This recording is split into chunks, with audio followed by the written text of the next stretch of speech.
Welcome to news అడ్డా. నేను స్వాతి. ముందుగా ఈరోజు ముఖ్యాంశాలు.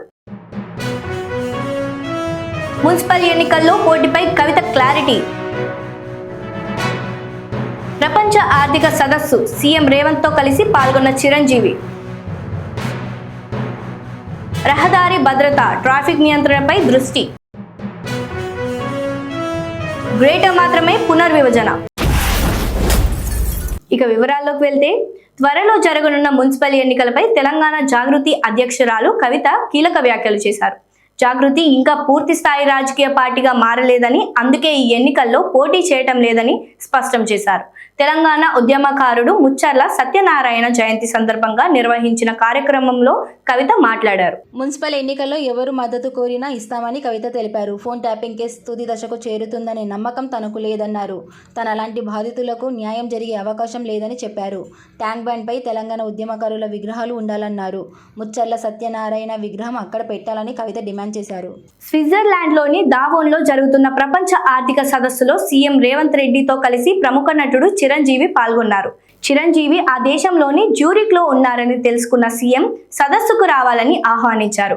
దీంతో ఆయన హాజరయ్యారు. సదస్సు వేదికపై ఆవిష్కరించిన తెలంగాణ రైజింగ్ 2047 విజన్ డాక్యుమెంట్లు చిరంజీవి వీక్షించారు.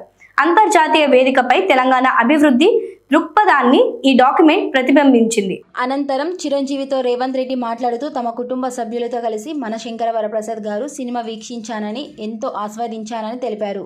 ఈ సందర్భంగా చిరంజీవికి సీఎం అభినందనలు తెలిపారు. చిరంజీవి తన కుటుంబంతో కలిసి విహారయాత్ర నిమిత్తం స్విట్జర్లాండ్ వెళ్లారు. ఈ సమయంలోనే దావోస్లో ప్రపంచ ఆర్థిక సదస్సు జరుగుతుండటంతో సీఎం రేవంత్ రెడ్డి చిరంజీవిని అక్కడికి ఆహ్వానించారు.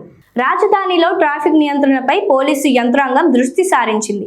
ఏటా పెరుగుతున్న రహదారి ప్రమాదాలకు అడ్డుకట్ట వేయటం, వాహనం వేగం పెంచటం లక్ష్యంగా అధికారులు చర్యలు ఉపక్రమించారు. ఇటీవల కోట్ల విజయభాస్కర్ రెడ్డి స్టేడియంలో అరైవ్ అలైవ్ కార్యక్రమంలో సీఎం రేవంత్ రెడ్డి రహదారి భద్రతా విభాగాన్ని బలోపేతం చేసేందుకు చర్యలు తీసుకోవాల్సిందిగా ఆదేశించారు.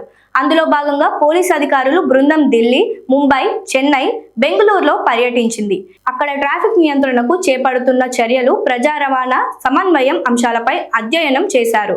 హైదరాబాద్, రంగారెడ్డి, మేడ్చల్, మల్కాజిగిరి జిల్లాల్లో 2024లో 89,666 వాహనాలుంటే 2025 కల్లా 94,78,361కి పెరిగాయి.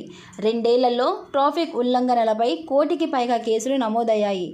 ప్రమాదాలకు అతివేగం, మద్యం మత్తులో నడపడమే ప్రధాన కారణాలు. దుకాణదారులకు పార్కింగ్ సౌకర్యం లేక రోడ్లపైనే వాహనాలు నిలుపుతున్నారు. కాలిబాటలు ఆక్రమణలకు గురై పాదచారులు ప్రమాదాల బారిన పడుతున్నారు. నగరంలో రోడ్డు ప్రమాద మృతుల్లో 13% మంది పాదచారులే ఉంటున్నారు. ప్రైవేట్ బస్సులు, అంబులెన్స్లు, తోపుడు బండ్లు ట్రాఫిక్ కారణాలని తెలిసిన పరిష్కారం లభించడం లేదు. గ్రేటర్ హైదరాబాద్ ను బాహ్య వలయ రహదారి హద్దుగా విస్తరించి 3 కార్పొరేషన్లుగా పునర్విభజించనున్న రాష్ట్ర ప్రభుత్వానికి రెవెన్యూ జిల్లాల పునర్విభజన నిబంధనలు ప్రతిబంధకాలుగా నిలుస్తున్నాయి.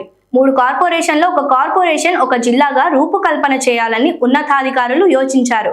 అయితే జనగణన ప్రక్రియ ప్రారంభిస్తున్న కేంద్ర ప్రభుత్వం జిల్లాల పునర్విభజనకు 2025 డిసెంబర్ 31న కటాఫ్ తేదీగా నిర్ణయించి అన్ని రాష్ట్రాలకు మార్గదర్శకాలను పంపించింది.